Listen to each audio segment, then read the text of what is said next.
Good afternoon, ladies and gentlemen. Welcome to the Afternoon Drive Time Show, The Right Guys, featuring Ralph J. Tillett Sr. and Lonnie Poindexter here on SHR Media and the Exceptional Conservative Network. Yes, ladies and gentlemen, we are human by race, Christian by faith, American by nationality, and conservatives because that is the only position that makes sense.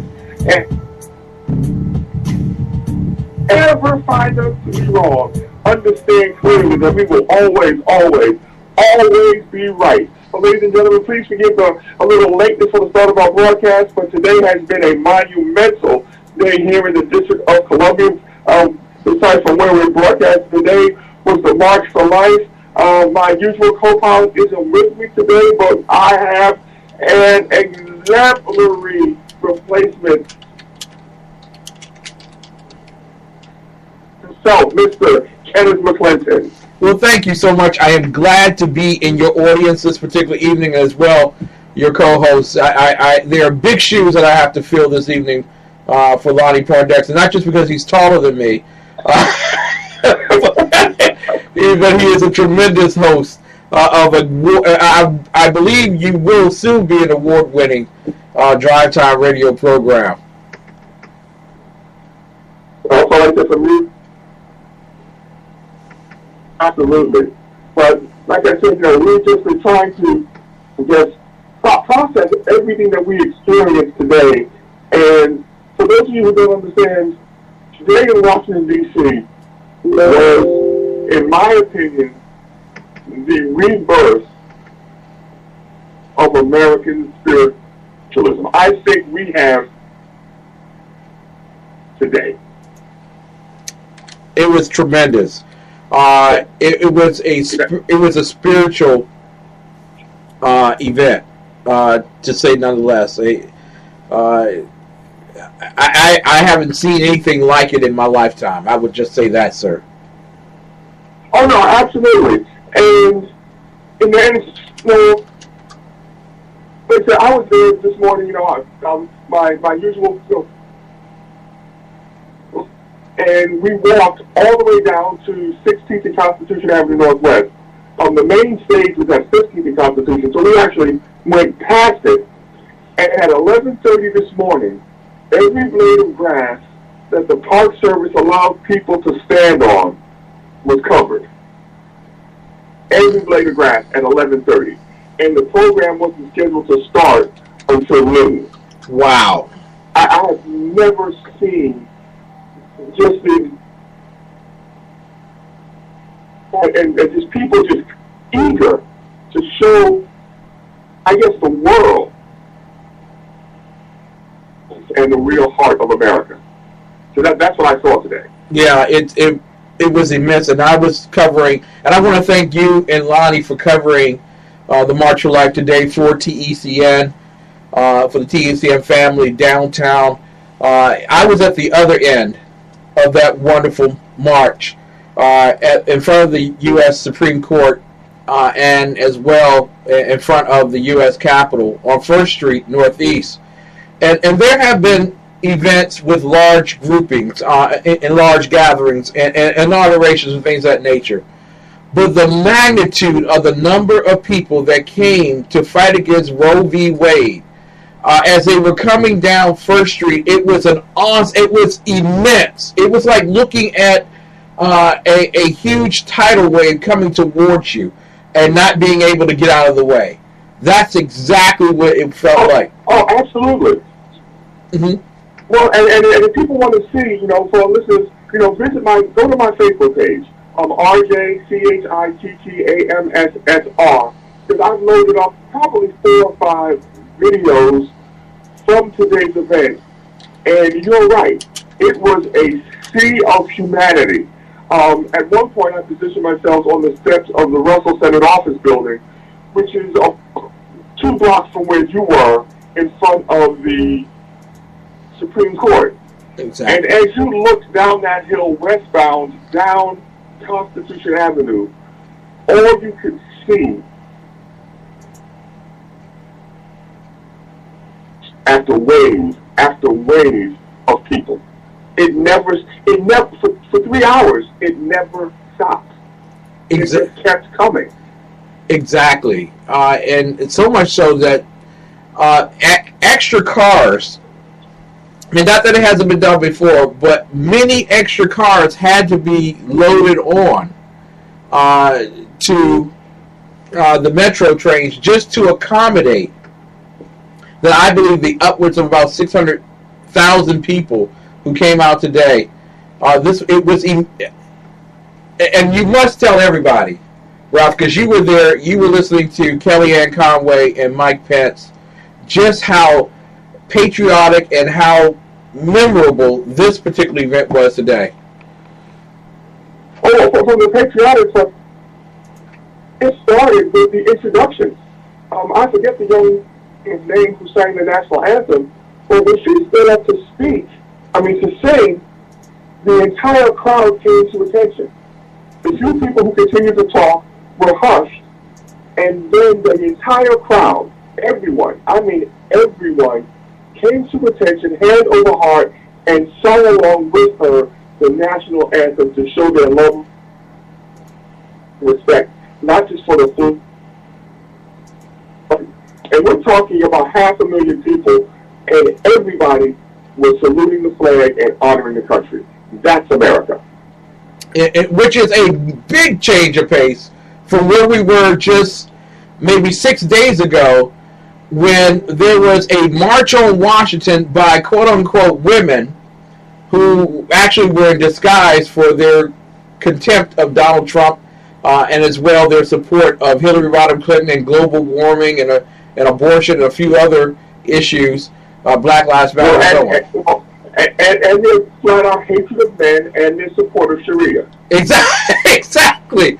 And I must tell you, there was a bit of levity amongst those young people today because they wore pink hats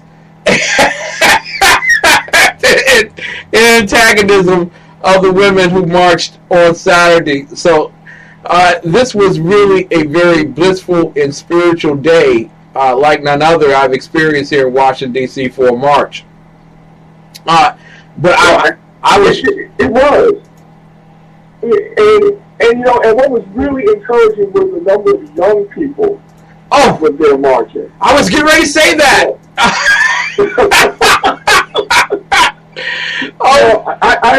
Lonnie and I ran into a group from New Orleans. 500 teenagers from New Orleans paved their own way to come up to the March for Life. 500 from New Orleans. Now, come on, you can't beat that. That's brilliant. Exactly. And you heard the chant, and some of them were marching up the hill about they are the pro-life generation. Exactly. And so many, and let me just tell our conservative brethren, our Christian brethren, I am no longer worried about the future because I saw the future today and it is very bright. Those kids. Okay. Yeah, exactly. And also, let's not, since you want to, you mentioned our Christian brethren, let's say it very clearly. The Catholics showed up today. Woo! Can we say amen? The Catholic Church showed up and showed out. We had seminaries from Europe represented in the march today. There were Catholics from all corners of the United States.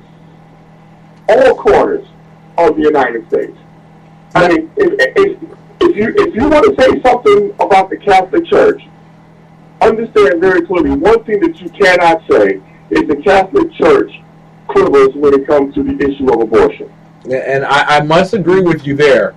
And I know that we're coming up on a break at this particular point.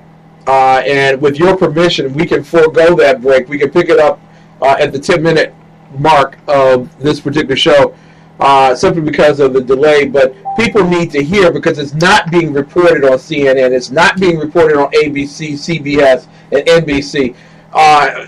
Those people could care less about what we're talking about. But America needs to hear from us today about how influential their children were today, how influential the Trump administration was today, and how great the masses of people were who were willing to come out and fight those who basically were willing to throw the Constitution and everything else under the bus right in front of the U.S. Supreme Court. It was just absolutely wonderful. Yeah, but people like, true, I mean, as far as the book, I'll let you handle that, Don Vito. Thank you. But as far as, what was I going to say? As far as the march, this is the 44th annual March for Life. Mm-hmm. This was the 45th time this March for Life has occurred. Mm-hmm. However, this year, ever a representative from the White House came to speak at the March for Life. Mm. And not only did Kellyanne Conway come to speak at the March for Life, Vice President Pence himself came and spoke at the March for Life. So this was the first time in the history of its 44-year existence where the life movement has gotten direct from the Oval Office. Wow. And then people want to talk about Donald Trump. Wow. He has made, today, the White House has made it plainly clear to anyone who is paying attention that the life movement is important to them. Exactly. And this is also coming on the edge of him signing the Mexico City policy earlier this week. And you've been on the program with Lonnie from the Right Guys, and we've had the opportunity of going on his program on the Lion Chaser program with AFA's Urban Family Talk, and talking about how the Obama administration had used the power of their pen and the wealth of its treasury to try to force African nations and Caribbean nations to change their constitutions to include abortion. This stops that. Yes. But see, what people need to understand, it wasn't just Obama. The Mexico City policy first was implemented by Ronald Reagan. Mexico City policy because it was in Mexico City where he made the speech. Mm-hmm. Every Republican president since Ronald Reagan has implemented the Mexico City policy. So what Donald Trump did in that setting, he was doing what every president since Reagan has done. HW did it and W did it. The problem is every Democrat president since Reagan has undone the Mexico policy. Mm-hmm. Mm-hmm. So when people try to say that Donald Trump has done something unprecedented in the history of the White House, clearly they're either lying or don't know what they're talking about. Exactly. Because the Mexico City policy has been the policy of the Republican Party since Ronald Reagan. Exactly. And I want to digress back to a point because it goes to what you were talking about earlier. The absence of the black Protestant at this particular event. Now, I saw a number of African American, colored, Negro, blacks, however way you wish to define yourself, at the event. But it was like raisins in the sun, if you know what I'm saying. Right. No, so as far as black clergy is concerned, you're absolutely right. It was raisins in the sun. Now, I know Bishop Matthews was there. I spoke with him. Bishop Wooden was there. Reverend Dean Nelson was there. Mm-hmm. I know of one local pastor who said he was going to be there. Unfortunately, I was not able to connect with him just because of the million people who were there. I'm just going to prophetically say a million. Exactly. It was huge. Woo! Confidence that I ran into Bishop Wooden and Bishop Matthews. Mm-hmm. Literally, I'm walking up Constitution Avenue and was like, oh my God, they're standing in front of me. And that was nothing but God. But I sent out a notice earlier in the week to at least 300 black pastors, asking them, let's meet up someplace, let's go down en masse, so that when we show up, it won't be, a raisin in the sun, what is it, a chocolate drop in a glass of milk. We can go down en masse as a group so people can see that we support life in our own communities, and only one. Wow. Over 300 contacted me. And actually, I want to give props to the young black children that were down there today, and there was a large number of them in the crowd this particular day.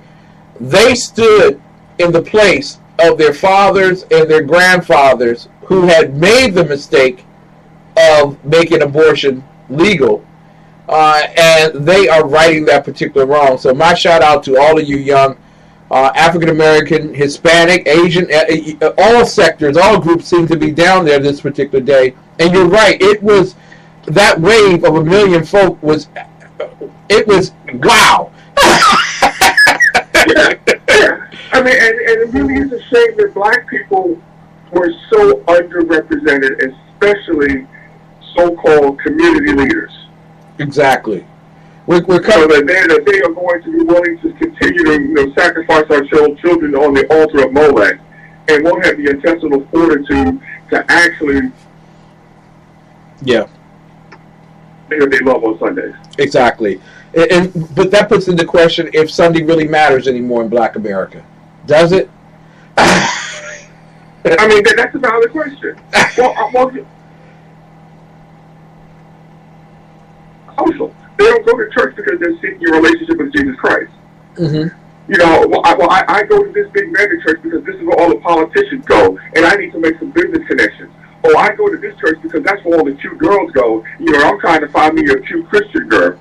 Preach, preacher. I go to church. But so the question does have to be asked: if you're willing to sacrifice your Christian beliefs for 6 days and 21 hours, and only wrap yourself up in them for the 3 hours you spend in church on Sunday, then why don't you just stop coming to church on Sunday and just enjoy the trip that you're going to? Just enjoy a 7-day trip to hell, because those 3 days aren't going to save you. Those 3 hours. Exactly. And I must give a shout out to Orlando Clark, and I'm going to put his name as well in the chat room for everybody to also give him a shout out and encouragement. He was an older black man, and I revere and honor him accordingly. But he was down there today, and he remembered the day, and that, which is very sad. He remembered the day that Roe v. Wade passed, and he said that his head bowed because he knew what was coming. The actual onslaught onto the black family and the number of children who have been slaughtered and legs and limbs broken so that they might be sold to researchers and other institutions. It greatly grieved him. And so he felt so moved today that first and foremost, Donald Trump was president. And then secondly, to see all of those children out there, he seemed like he was ready to cry in the midst of what was going on. And it was cold out there, but he was ready to cry in the hopes that there would be a change. Yeah, and truthfully, the young people got it, because I saw enough people holding signs that said 1/3 of our generation is missing. Wow. Whoa. It is. And they were marching, holding signs that said 1/3 of our generation is missing. They get it. They understand clearly what's going on. Exactly. Take it away, sir. You lead us to the direction that we're going to go in this second half.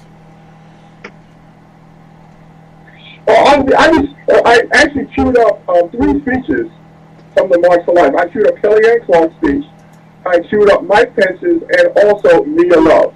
Okay. Because I think our listeners honestly need to hear, the words that came from these powerful speakers. The encouraging words, the testimonies, the vision that they have for America, for renewal. Another Azusa. Can you imagine if there was another Azusa revival? Woo! Oh, ladies and gentlemen, you are listening to The Right Guys. I'm Ken McClinton, happy to be filling in for Lonnie Poindexter, but the master-in-chief of this particular wonderful afternoon drive time show, Ralph J. Chittum Sr. is with us. He will be leading the way in the second half. We will be listening to Mike Pence, Kellyanne Conway, and others from this most sensational afternoon in Washington, D.C., none other than the March for Life. God bless you all so much for your contributions today. The children of the future will appreciate you greatly. We'll be right back with more of the best with The Right Guys.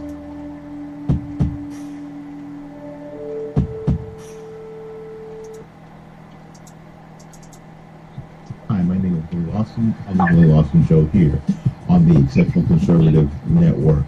We have a brand new show on at 9 a.m. Monday through Friday. We are bound to make you think. We are bound to make you see things differently. We are bound to push you into action for not only your community, but your country. That's the Willie Lawson Show on the Exceptional Conservative Network, 9 a.m. Monday through Friday. See you there. Hello, I'm Donovan Larkins, pastor of Spirit of Life Christian Center in Dayton, Ohio. But I'm also the director of Shekinah Ranch and the Shekinah Ranch Protecting Innocence campaign.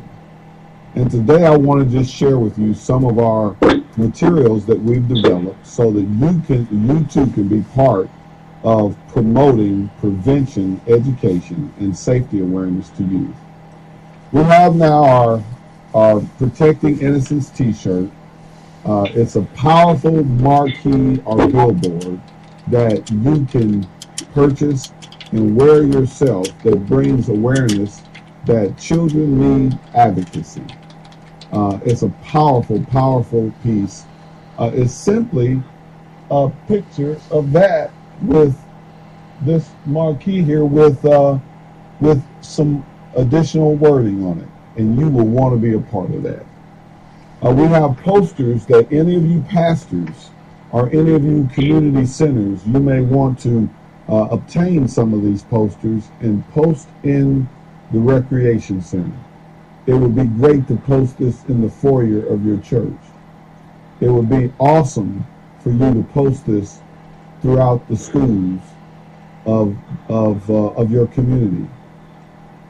Involvement is what's necessary. Involvement is what makes a difference. We know that in order for evil to triumph, all that is necessary is for good men and women to do nothing. And then we have these little marquees. You can order 100 of them, you can order 50 of them, and you can pass them around to your family. You can pass them around at a family event or a local event that you're going to be at a festival or something. These are very handy, they're very cost efficient, and they make a powerful statement. They really make an impact.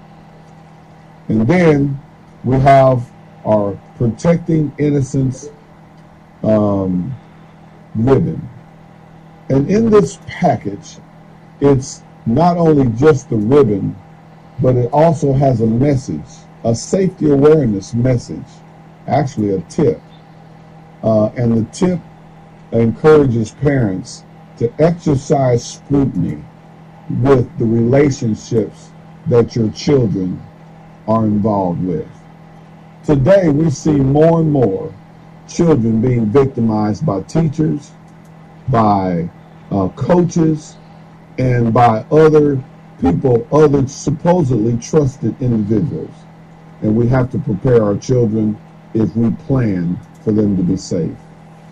And then you will want to be involved with the overall Protecting Innocence campaign, because we're making plans right now to build a retreat recovery center on our 150-acre campus where Shekinah Ranch is housed. And you can get this brochure. We can email it to you.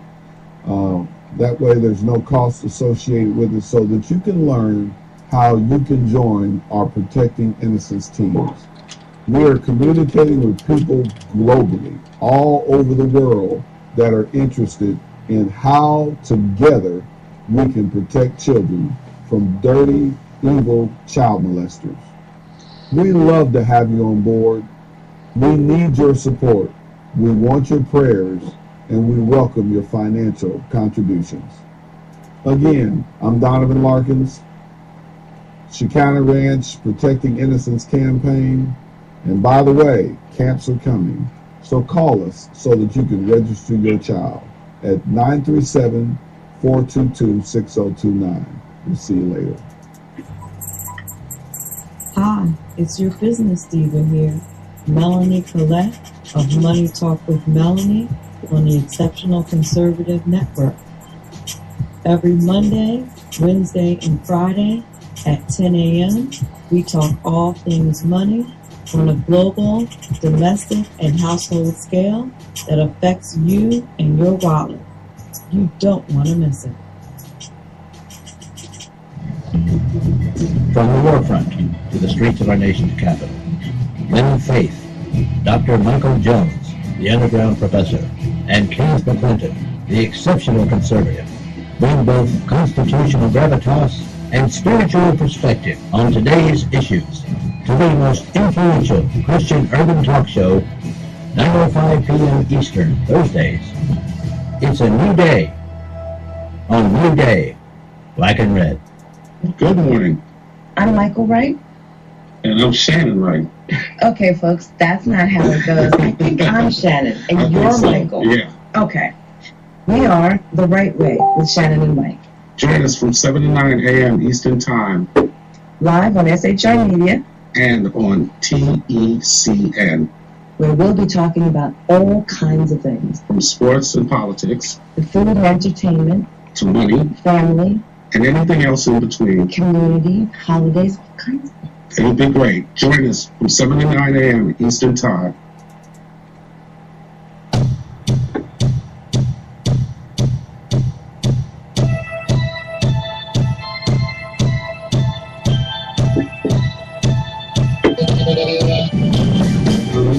Hey, it's Jersey Joe, Joe the Reaver, Common Sense. You can catch me every Wednesday night, 8 p.m. Eastern Standard Time on SHRmedia.com. That's every Wednesday night, 8 p.m. Eastern Standard Time, SHRmedia.com.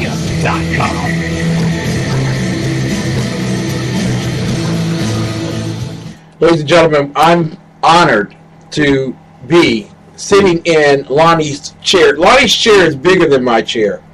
That's because he's a pretty tall man. And as guest host with none other than the great one himself, Ralph J. Chittum, Sr., host of The Right Guys. Thank you, sir, for allowing me to sit in the cockpit with you. Oh no, it's my pleasure. It's my pleasure. As Lonnie says, it's all of our ships rising at the same time. So, when Lonnie was still stuck down there, I was like, who can I get? I know who I am. Oh, Mr. Exceptional himself. So it is my honor to work with you yet again. Well, thank you, sir. Thank you very much. We talk a lot of politics, and stuff typically on The Right Guys. But what we're talking about today is where all of us really live. And that's right smack dab in the intersection of faith and public policy. Because that's really, if our faith doesn't impact our policy, then what are we doing with our faith? Mm-hmm. We have to get out and influence the world for Jesus Christ. That's what the Great Commission is. Go ye therefore. You know, at least that's how I see it. You know, Yeah. There, please tell me, but that's part of our Great Commission, to influence and impact the world. no, And today we made a huge step towards putting America back on its righteous path. I was standing at First Street Northeast after stepping off of the steps of the Supreme Court and coming down to do interviews, and all of a sudden this huge wave of people came through, and I found myself pinned against the gate in front of the Supreme Court. Oh, absolutely. Absolutely. There was no place to move. There's one video I posted where, you know, I refer to myself as a salmon swimming upstream, because I actually waded into the crowd and I was opposite direction. You know, so they were walking towards the Supreme Court, and I was walking away from the Supreme Court building just so people could see how many people were just the stream of people up that hill to that building. It was incredible. It was remarkable, simply remarkable, and we can't even move beyond. And that's something about this, because there are many issues related to this, and of course we want to hear from Mike Pence, who's Vice President of the United States, and Kellyanne Conway, and others. But both Ralph and I, and of course I believe Lonnie would be as well, are just taken aback with the great swath of people that were there. It was tremendous. And the sad thing is, you won't hear about it on your local news at all. Yeah. And I'm on the side of those, you know, filming one of the Facebook Live segments, and I'm saying, you know, look at this. It's white people, black people, you know, tall people, short people, Protestant, Catholic, gay, straight, and you know, and the people who were walking by, they started applauding the commentary. Yes. Because it was about, you know, like the tags of the show. We are humans by race. Exactly. And literally, when I was, you know, reciting that commentary, people that were walking by started to applaud, because I was acknowledging about humanity and not about division. Exactly. Now, You know, we were all there. Now, the other thing is, a lot of people are thinking Washington, D.C., January, it must have been 72 degrees. They were handing out the little drinks with the umbrellas in them because it's just so blazing hot. Can you tell them what the temperature was like this afternoon? The temperature, I believe, when we first hit the streets, was about 42 degrees. And as the day progressed, the wind picked up and it got colder. Yours truly. Also, and the vendors were ripping people off. The street, I walked up to the street vendor and said, "How much for a bottle of water?" Keep it. Yeah. How much was that price again? I'd have paid $2. I'd have paid $2 for the bottle of water, but they were down there ripping people off. You know, capitalism at its worst. At its worst. It works. Oh my goodness. Piracy. It's not even capitalism. It's piracy. Right. But the winds did pick up, and these were not, you know, those little southern winds, you know, of gentle breeze. No. The winds were savage. And that when they blow, you start talking wind chill, and you start taking 10 degrees off the ambient air temperature. It was cold. I mean, I was, you know, I left the house this morning, and I said, well, let me put on a couple of layers just in case.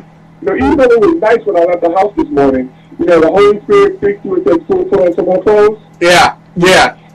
So I was layering. I've been freezing by, you know, 2:30 in the afternoon. Exactly. The temperature dropped. But that being said, it was still better than it was last year. Wow. Because remember, last year it was 8 degrees and ice on the ground. Exactly. And there have been times where they've done this march with snow coming down. Yes. You might as well say that we are pretty rabid in our belief about life itself. But I want to ask you, sir, if there were any protesters you ran into, because I ran into a few. There were, of course, there are a few out there who just have to come and spread their lies. Yeah. Of course. Mm-hmm. You know, there were 3 that I ran into on around 14th and Constitution. And then there was one walking around in one of those, pea hats. Yeah. Carrying a pro-abortion sign. But here's the funny part, and this is what everybody needs to understand and recognize. They were there, and they weren't bothered. Yeah. They weren't harassed. Mm-hmm. They weren't picked on. They weren't beat up.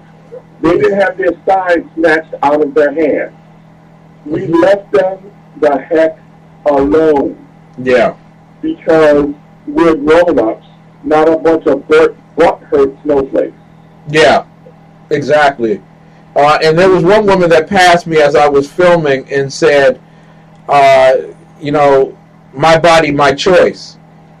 And my response back in that regard was, what about the choice of the baby? And that goes to the heart of what this is all about. That this is tyranny upon life. Children don't have a choice in this decision-making process, but they have a right to live, right? Well, it's not just a child. We need to understand that when you talk abortion, there are 3 people involved in this process. Mm-hmm. Mm-hmm. You have the mother, the father, and the baby. Yeah. Only one person gets a vote. Wow. How's that for math? Because if the father wants the baby and the mother doesn't, what he thinks doesn't matter. Mm. Only right now, the way the system works, only one person gets a vote. Wow. And honestly, what this is all about, and what abortion is all about, is nothing more than selfish hedonism. Yeah.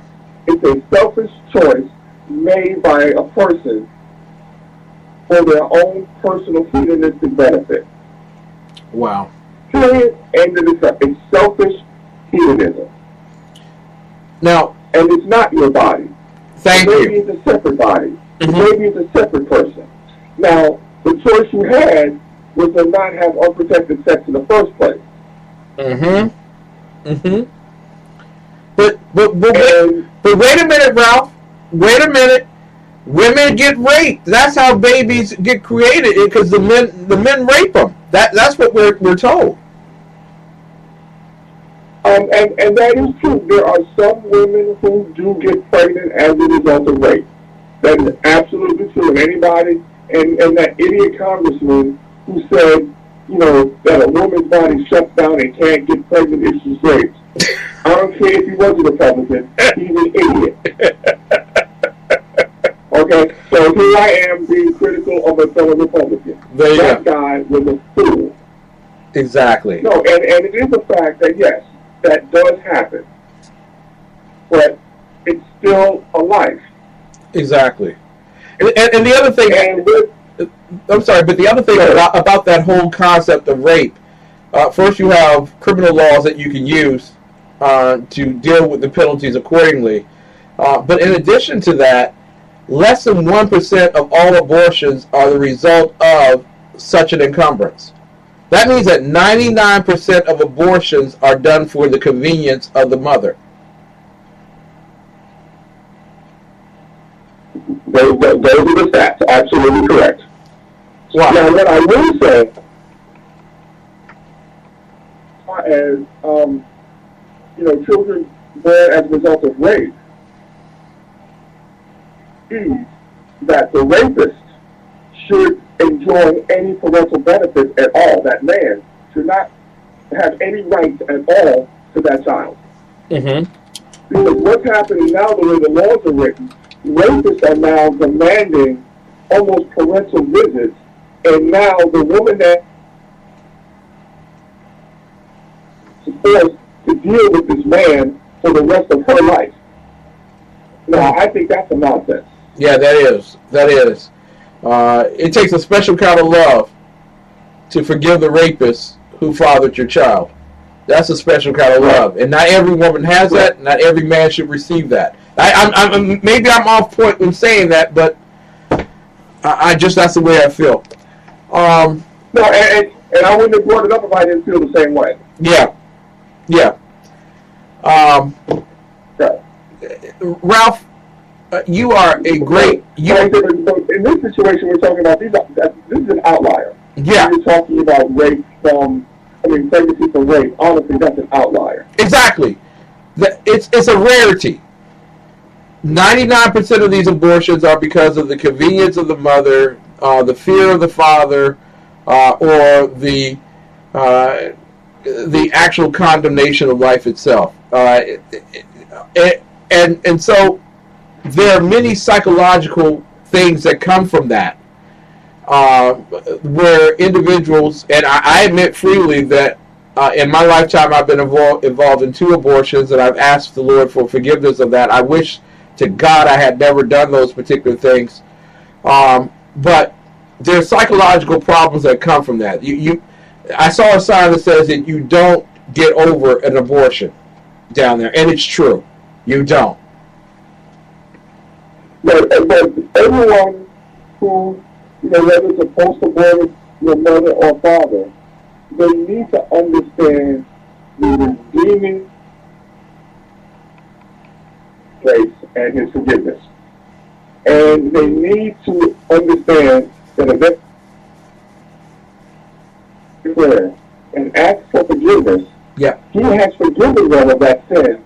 And what they then need to do is find a way to forgive themselves. Yeah. Exactly. And unfortunately, so many churches don't teach, that part of the theology. You must learn how to forgive yourself. After you have gone, to God in prayer and ask for His forgiveness, forgive yourself. Don't continue to beat yourself up for the rest of your life. Exactly. If God has forgiven you, you can forgive yourself. Bingo. You're listening to the right guys. I happen to be Dom Vito, the head of the Exceptional Conservative Network, and I am graced this particular day to have been asked to be the guest host of The Right Guys, a program you hear Monday through Friday at 5 p.m. Eastern Time on TECN. It is with Lonnie Poindexter, who could not be with us today, and I'm sitting in his big seat. He's a tall man, just a huge man in comparison to who I am. And Ralph Chittum, who is also a very tall and big man in comparison to... You all should be my protectors out there during the march. Y'all should have been that. You know that? Well, like I said, we were in the crowd. We were in the crowd getting all the shots that you couldn't get because your height challenge. It is so true. It is absolutely true. I wanted to get those shots. I couldn't get them. I wasn't going to stand up on no poles either. No. The Capitol Hill Police are not playing that. Oh no! Oh no! They let us go up on the steps of the Senate of the Russell Senate office building, but as our listeners don't know. And once you get to the top of the stairs, there's this horrible railing that honestly is wide enough for you to stand up on top of to get a better vantage point. Mm-hmm. No. Don't even think about standing up on that railing. Because you're going to come down. And you got one warning. Exactly. If you didn't move, the next thing you would have been in handcuffs, face first. Wow. So, but but honestly, everybody that I saw,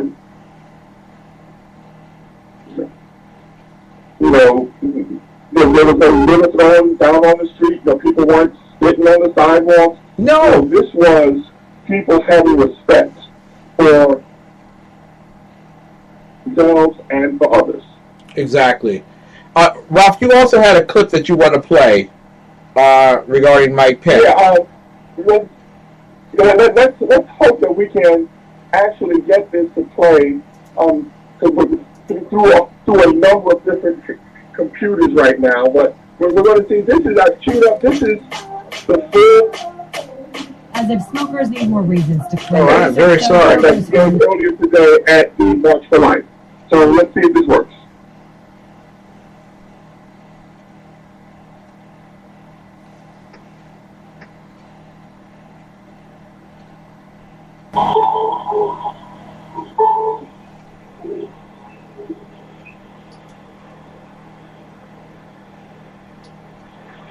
Thank you, Jim. Michelle,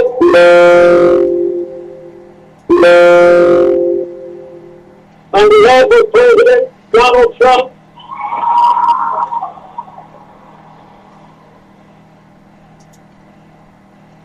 and Donald Trump, I'd like to welcome you all to Washington, D.C. for the 44th Annual March for Life.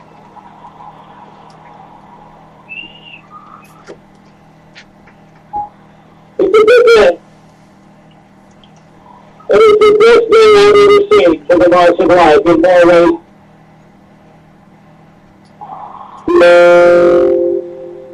I'm deeply happy to stand before you today. I'm going to be the first Vice President of the United States to ever have the privilege to attend this ceremony.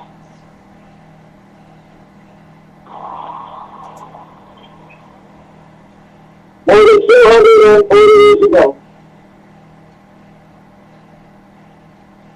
about those 2 years, they declared these truths to be self-evident. Not all of us, endowed by our Creator. With certain unalienable rights, and that among these are life, liberty, and the pursuit of happiness. 44 years ago, our Supreme Court turned away from the first of these timeless ideas. But today,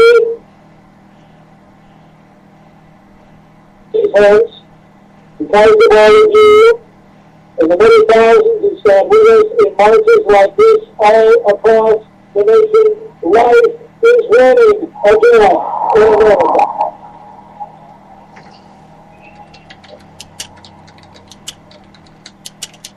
That is evident in the election of pro-life majorities in the Congress of the United States of America.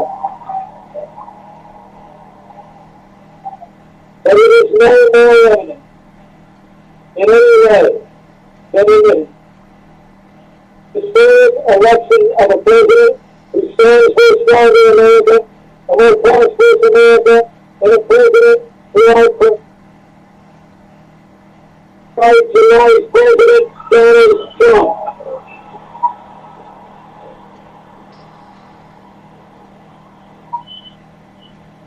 President Trump also asked me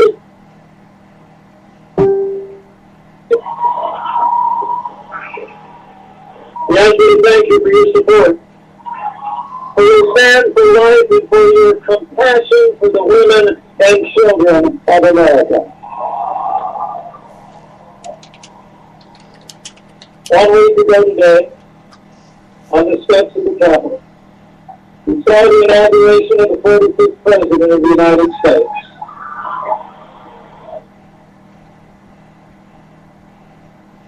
And I can tell you firsthand, our President is a man with broad shoulders and a big heart.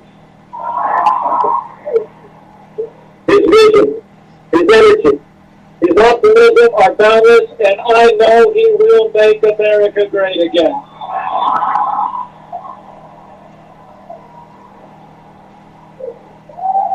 And his first day in office has been keeping his promises to the American people.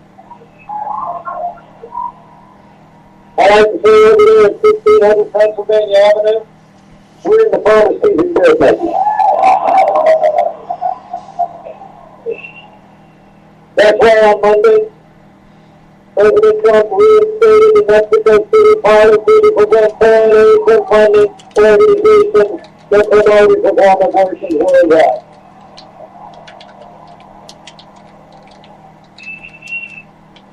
That's why this administration will work with the Congress to end taxpayer funding of abortion and abortion providers. And we will devote these resources to healthcare services for women across America. And that's why next week, President Donald Trump will announce a Supreme Court nominee who will uphold the God-given liberties enshrined in our Constitution in the position of the late and great Justice Antonin Scalia.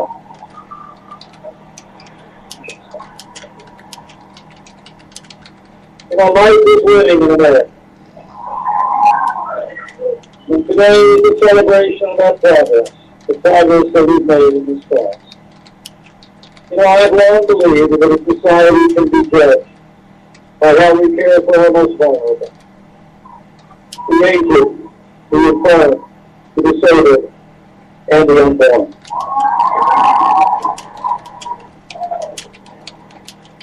It's only a historic moment in the cause of life. And we must meet this moment with respect and compassion for every American. Life is winning in America for many reasons. Life is winning through the steady advance of science that illuminates when life begins more and more every day.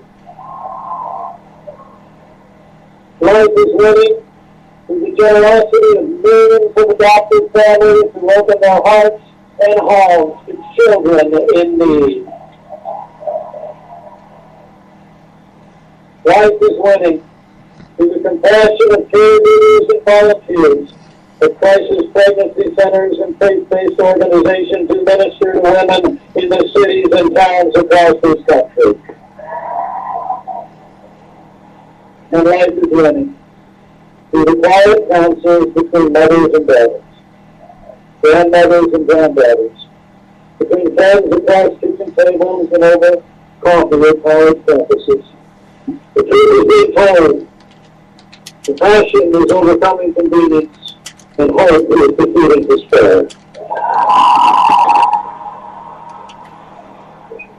Lord, life is winning in America because of all of you.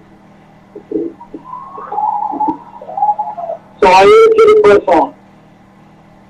But as it is written, let your gentleness be evident to all.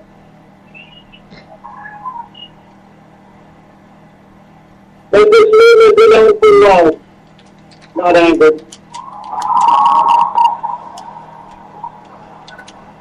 Let this movement be known for compassion, not confrontation.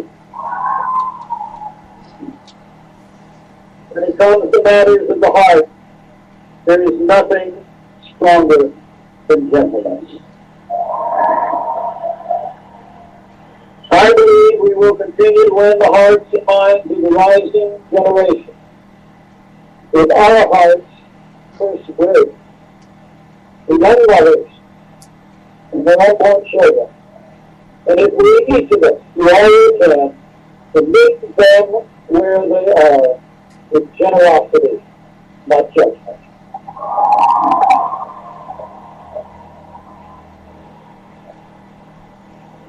To heal our land in the spirit culture of life, we must continue to be a movement that embraces all, cheers for all, and shows respect for the dignity and worth of every person.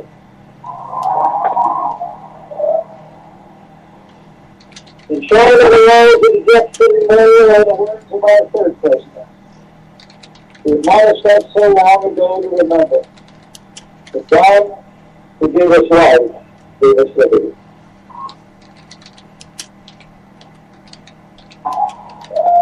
On behalf of the President of the United States and all the family, thank you for your sacrifice.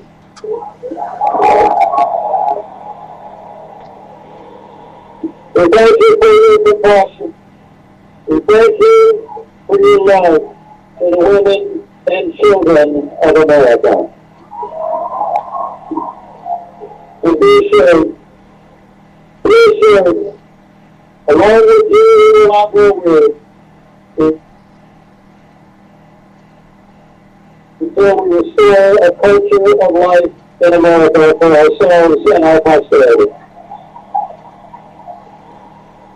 Thank you, and God bless you, and God.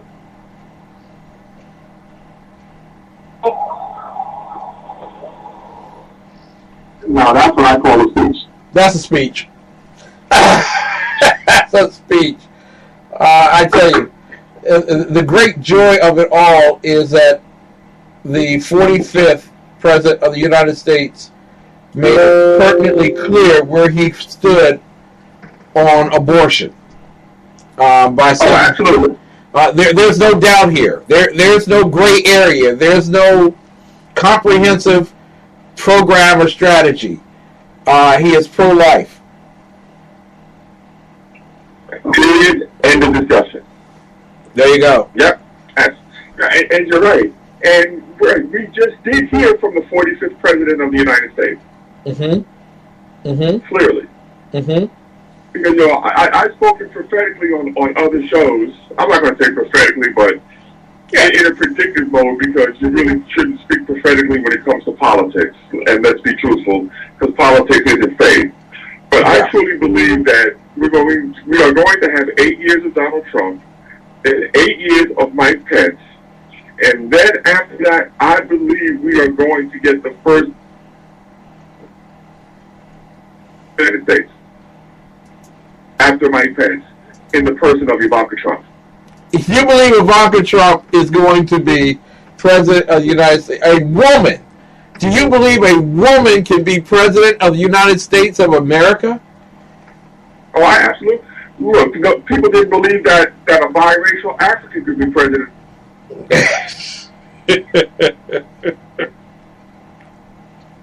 You know, America is ready for a woman. America was not ready or willing for that person to be Hillary Clinton. Exactly. That was the problem. She was the wrong woman. Exactly. I would agree with you. And the reason why I'm jesting with you here, only because Melanie Collette is in the Euro Pacific Bank Limited TECN chat room, and I just want to stick it to her per se, and it says I want to irritate her while she's in. What Melanie doesn't know that is, you know, in the Ivanka Trump administration, I'm going to push for Melanie to become the Secretary of Defense. You picked the right one, baby. You talk about scorched earth. Oh, Woo! God. Woo!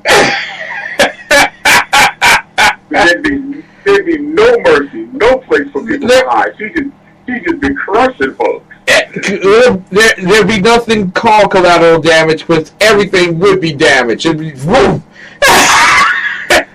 Okay, you know, there's a phrase that people don't like to hear, but the phrase is there are no civilians in a war zone. It's very true.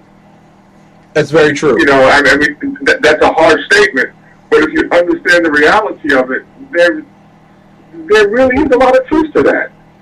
And if you're a civilian, what the heck are you doing there? Mm-hmm. You know, get out. Exactly. Listen, we got to go to break real quick, but when we come back, Secretary of Defense. Secretary, she's got to be. We're going to work on it in the Ivanka Trump administration, but we got to take a break. When we come back, Kellyanne Conway, am I right? In her speech? Wow. Now, talk about a real pro-life woman. That certainly is Kellyanne Conway. Ladies and gentlemen, you're listening to The Right Guys with Reverend Ralph Chittum Sr. and Lonnie Poindexter. Sitting in for Lonnie Poindexter today happens to be the exceptional one, Kim McClinton. And though I brought down the show with such degradation, we hope you persevere in listening. We'll be right back with more of the best in the Right Guys program. It's a love story like no other. From God's heart to yours.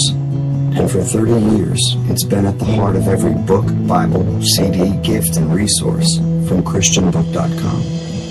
Over 500,000 products, always at the very best value. ChristianBook.com. Everything Christian. Because it's our story, too. Hi, my name is Willie Lawson of the Willie Lawson Show here on the Exceptional Conservative Network, Monday through Friday, 9 a.m. They told me that I needed to be humble, but I couldn't figure out how to do it. So I decided to be awesome instead. That's the Willie Lawson Show, Monday through Friday, 9 a.m. here on the Exceptional Conservative Network. From the war front. From the war front to the streets of our nation's capital. Men of faith, Dr. Michael Jones, the underground professor, and Kenneth McClinton, the exceptional conservative, bring both constitutional gravitas and spiritual perspective on today's issues to the most influential Christian urban talk show, 9:05 p.m. Eastern, Thursdays. It's a new day on Blue Day, Black and Red.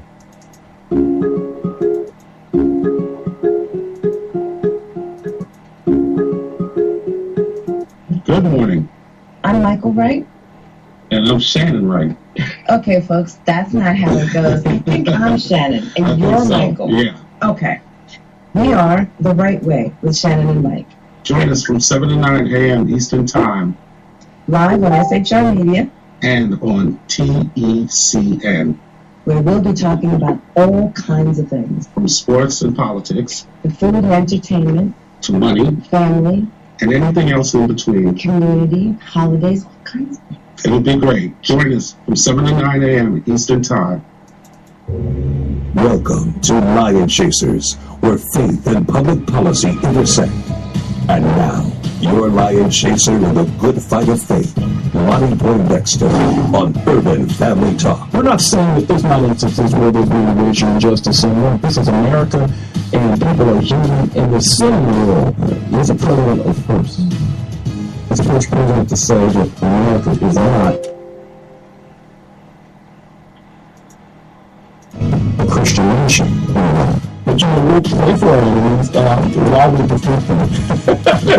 We can't blame folks for messing up the city. There has not been an elected Republican in council in Oklahoma City in over 50 years. And the co-captain's chair with me today, Reverend Ralph Childs. What's happening is the social justice movement has now been hijacked by a godless movement. Don't be bamboozled. Ladies and gentlemen, Kirk Douglas was a gun-toting conservative. It's not a black or a white issue. It's a God versus anti-God issue. None of those would say, well, it's all rigged. It's all game on me. I kind of look at a lot. And there are the crew that has their bags packed at the train station waiting for Jesus to come back. Maybe in a minute. Not true. Jesus. So what's coming? Meanwhile, William Barney, the host of the Black Lady Deacon radio show. Welcome to the show, Steve. Good morning, Ronnie. How are you? The core issue that the elephants out of the home. We got to do away with the entitlement programs and the things that hamstring us. And that's where the conservative viewpoints really resonate for my generation. Welcome to the show, the host of the Exceptional Conservative Show, and that's Brother Kenneth McClinton. Welcome, brother. Lonnie, it's an honor and privilege always to be with your ever-expanding audience. Your listeners, be Lion Chasers with Lonnie Poindexter. If Lion Chasers sounds right for your station or network, contact Will Addison by email, waddison@nfa.net. Encourage your listeners to be Lion Chasers with Lonnie Poindexter and Urban Family Talk.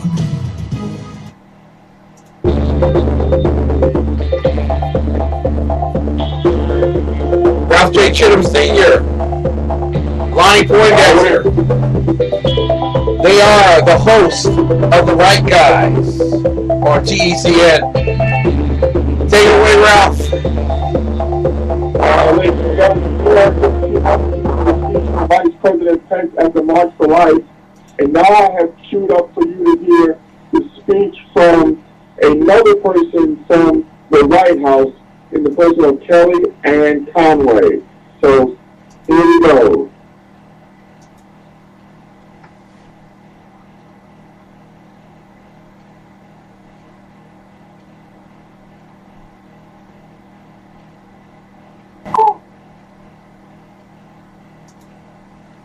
I am Kelly Ann Conway. I am a wife, a mother, a Catholic,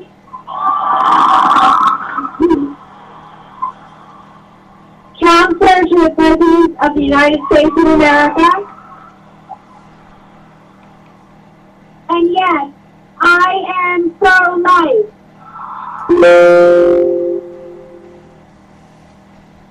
It is such an honor to stand with the Vice President of the United States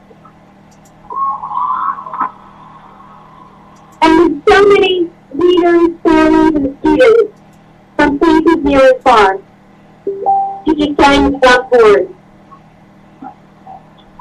Your courage, your conviction, your resolve, and your faith are impressive and consequential. This is a new day for life.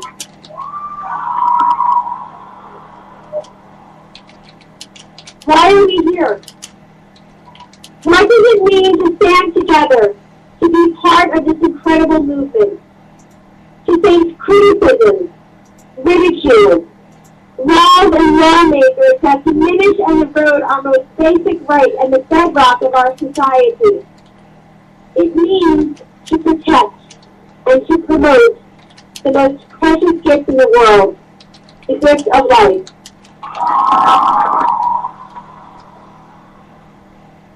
It means to stand up, stand tall, and stand together against the indifferent and the indefensible, and to stand up, stand tall, and stand together on behalf of babies in the womb.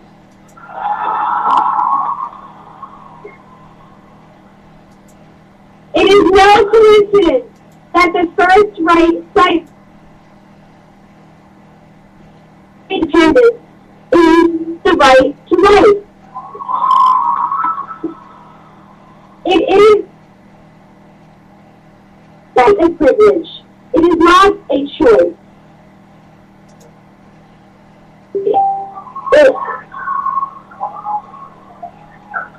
It is beautiful. This dismissive notion of out of sight, out of mind is over.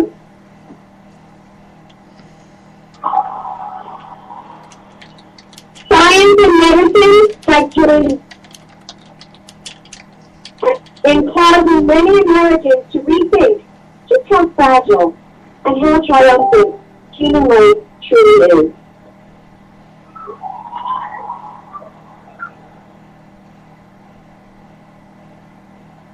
Meet a thriving toddler who was born at 24 weeks and who, with proper medical intervention, goes on to speak to the many women who have faced challenges becoming and remaining pregnant and then welcomed a miracle. Talk to the couples who are now parents because adoption was the best choice.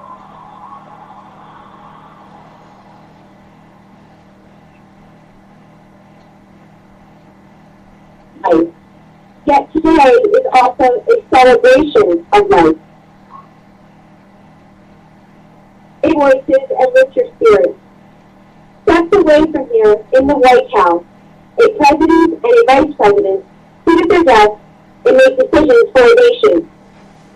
As they sit there, they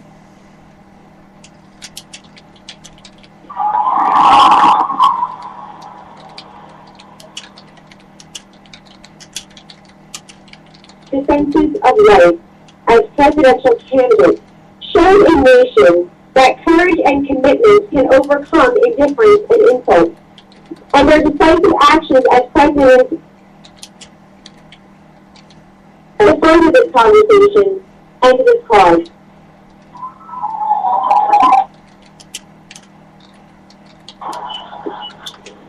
time of incredible promise for the pro-life, pro-adoption movement.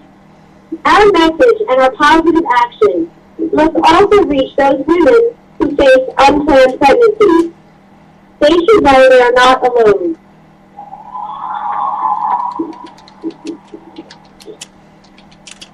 They are not judged. They too are protected and cared for and celebrated. So for the March for Life 2017, allow me to make it very clear. We hear you. We see you. We respect you. And we look forward to working with you.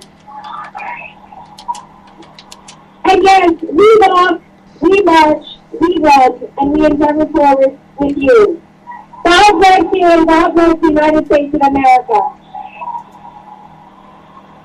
Okay, Ken, I was just looking in the chat room and was told that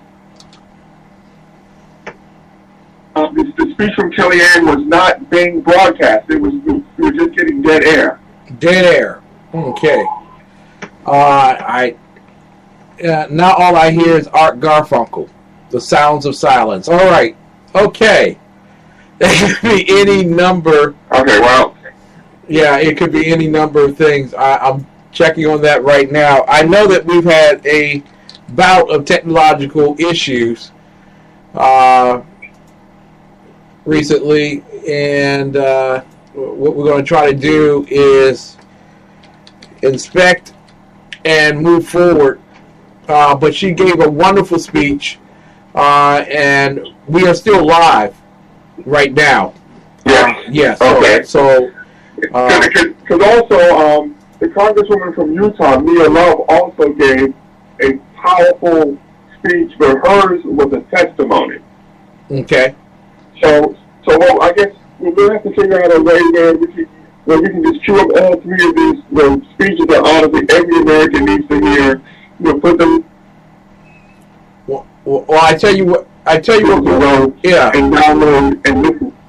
Yeah, because I tell you what we'll do. If we can put those in the chat roll, I'll make sure that we promote them throughout TECN and all the shows, because quite frankly, Americans need to be refreshed, reinvigorated, and renewed in spirit this particular day, because the person who holds the pen and the phone at 1600 Pennsylvania Avenue is on your side right now, who believes in life, liberty, and the pursuit of happiness. And I'm ecstatic by that.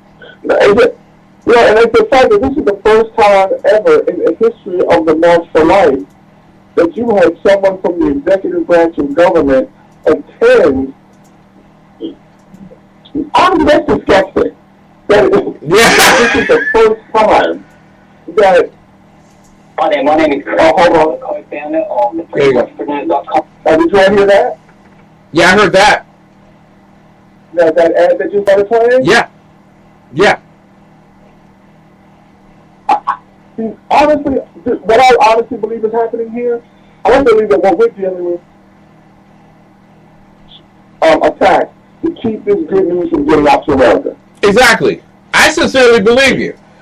No one in D.C. inside the 495, 695, 295 corridor wants you to know, America, that nearly 1 million people were on the mall today, going in waves up First Street Northeast past the Capitol and the U.S. Supreme Court, fighting for the life of children. They don't want that. Mm-hmm. Right. They don't want people to know that. Exactly.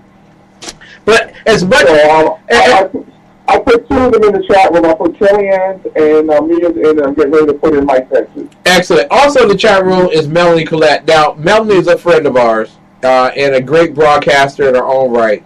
And she's been going back and forth with the Exceptional One regarding the whole concept of rape and abortion.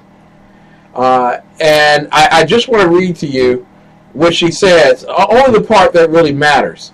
She says, because remember now, Ralph, you say that no matter how wrong we are, we will always be right. Right? Right. always got to be on the right side of the aisle. Exactly. We'll always be right. So she says, Melanie Collette, this is a quote. Right, Ken. So I'm right. All I am saying is that when I hear men so insistent on that, it's intimidating, even scary in that context. It may just be me, but I feel like in those special cases, women should be making the case for having the baby in cases of rape. Men, not so much. This is only my personal opinion. So right there, we got Melanie Collette, a conservative, feminist woman, to agree that I'm right. So, but she does. You have to give her credit. She does make a valid point. Yeah. That even though we're playing with the double meaning of the word right. Even though we do have the correct biblical position, it is really easier and more palatable for that discussion to be made by a woman to another woman than for it to be made by a man. Yes. And that's just the psychological nature of people. Exactly. So, even though on the issue, Melanie is also correct that there are some discussions by different people. Exactly. And this is one of them. You're talking to a woman who was raped, you're talking about keeping her baby and not aborting the baby. Truthfully, that's a discussion that would probably be better received by the rape victim if it was presented by a woman as opposed to a man. Exactly. And that I well understood. Listen, there are certain conversations in life that are best held amongst the gender of the species. Certain conversations that Lonnie and Ralph and myself can have that we could not have to include a woman. And likewise, the certain conversations that Shannon and Melanie would have that not including Mike, that would get points across. And it also goes out together with children. I've had conversations with myself. Mm-hmm. And also I've had conversations with my daughters that my wife couldn't have. And the flip is also true. My wife has had conversations with our sons and daughters that I couldn't have. See, that's the critical importance of having, a mother and a father, a husband and a wife. There you go. Raising children. Mm-hmm. Because there are certain conversations that one parent can have that the other parent can't have with the same effect. Exactly. And that was that's one of the key things.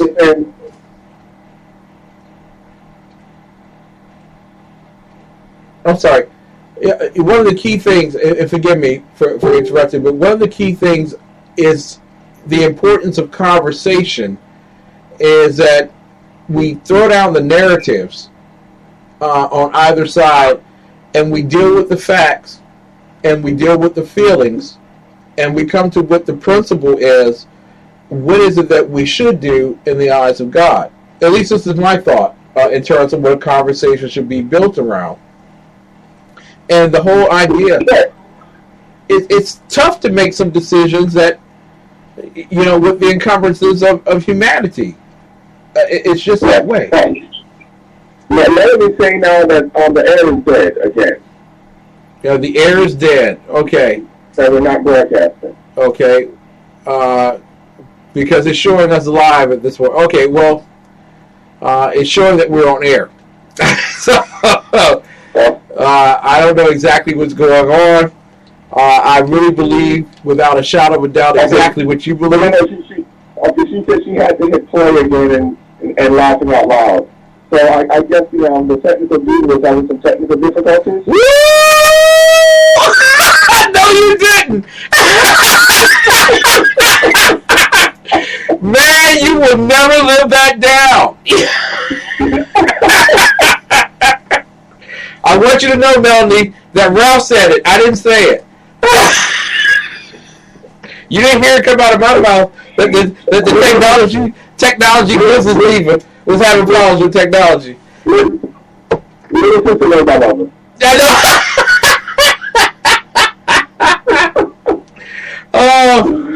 But I also want to take this particular moment, and I think we do need to hold this conversation several more times during the course of this year regarding the absence of the black male preacher at the March for Life.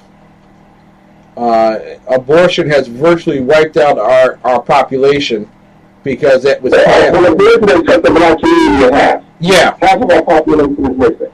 Exactly.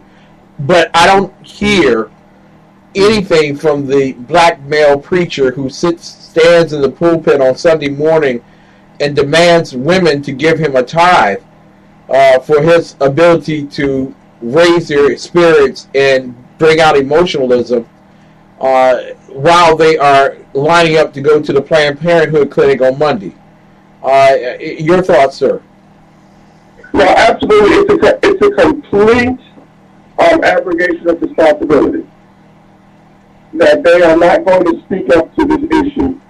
And like I said, there are a few people there, and honestly, I give the Kojic Church much props for the initiative that they have started to have their members adopt babies. Mm-hmm. And Bishop Matthews in the Kojic Church has started this initiative with his members, and it's a nationwide initiative inside the Kojic Church to have, black Christian families adopt babies so that they can be raised in the fear and admonition of the Lord. And I reached out, I spoke with him this afternoon, and honestly, I spoke with one of his representatives this past Wednesday at the prayer breakfast. Mm-hmm. I want to work with him to bring this initiative into the Baptist churches. Mm-hmm. Because why shouldn't we be going out and adopting these children? If we're going to be pro-life and say don't abort your baby, then we need to be able to provide a viable option for these babies to turn and bring them to life. And it should be the household of the faith that steps up to adopt these children. So hopefully in the near future, he and I will get together and we'll figure out a way so that, the Protestant, Baptist, and other denominations can work with the Kojic mm-hmm. and raise adoption rates inside of Black America. Exactly. And what we're talking about here is really the principle that will decouple the black minister from the Democrat Party. It is that spirit of Molech. It is that spirit that says that I must kill children in order to be a part of a political party. And so we're looking at, Melanie types in, you're looking at his cash cow being lost. You're exactly right. That Egyptian gold has been melted down many times to make a emblem to be worshipped, and that emblem being the Democrat Party. What you're talking about, Ralph, is revolutionary in the inner city. Do you think that you're going to be well received? I'd like to be well received, but as ambassadors for Christ, he told us, if they hated me, why should you expect anything better? Mm-hmm. Mm-hmm. So, we are called to be messengers. One thing I had, Lonnie and I had an offline discussion, and the ministry that God has called a lot of us to, whether we like it or not, is we are more John the Baptist than anything else. Mm-hmm.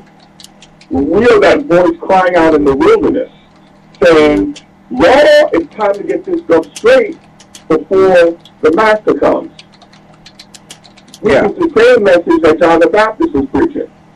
Mm-hmm. And especially for those of us black conservatives, we have really been called to a John the Baptist ministry. To go out into the world to people who don't want to hear it, to herald Christ. To bring the message, the old song that people used to sing in church, get right with God and do it now. Yeah. Yeah. that's for many of us, that's our ministry. We are more John the Baptist than anything else. Now, in these final moments, I want to ask you, and I thank you so much for inviting me on your program today.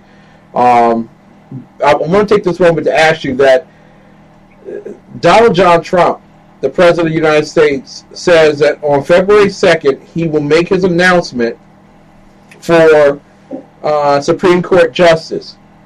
Now, are we expecting a Supreme Court Justice who would overturn Roe v. Wade? And if he isn't, would you be disappointed in the selection? President Trump has said that his nominee, the person he's going to name, is going to be in the model and the mode of the great Antonin Scalia. If he does that, I am going to purchase stock in a pharmaceutical company that sells antidepressants because Democrats are going to be popping them like Tic Tacs.